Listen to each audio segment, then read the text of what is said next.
সফলতার কোনো শর্টকাট হয় না, হয় অনেক কাঠখড় পুড়িয়ে জীবন যুদ্ধের প্রতিটি অধ্যায়ে নিজেকে প্রমাণ করে করে একটু একটু করে আপনি সফল হবেন, একটু একটু করে আগাবেন। ইটস এ জার্নি, এটা কোনো ডেস্টিনেশন নয়। এবং সফল হওয়ার পথ পরিক্রমায় কোনো লিফট নেই, সিঁড়ি বেয়ে উপরে উঠতে হয়। কি বেয়ে? কিন্তু আমরা সফল হতে চাই কিভাবে? ডাইরেক্ট 100 তলায় তো আমি সফল, উপরে সবার উপরে আমি, এইভাবে চাই সফলতাটা। সবার উপরে উঠে যাব, গোল্ড মেডেল গলায় পরাই দিবে, আমরা সাকসেসফুল না।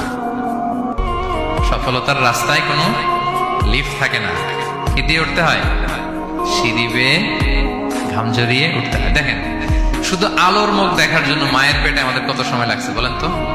জাস্ট একটু লাইট, হ্যাঁ, 9 মাস 10 মাস সময় লাগছে শুধু একটু আলো দেখবো আমরা। একটু আলোর মুখ দেখার জন্য আমার লাগছে 9 মাস। আর এখানে আমরা শর্টকাট খুঁজি, খালি কি খুঁজি? সফলতার কোনো শর্টকাট নেই। অল্প এফোর্টে যারা সফল হতে চায় এরা কোনোদিন সফল হয় না। ইউসুফ আলাইহিস সালামের জীবনীটা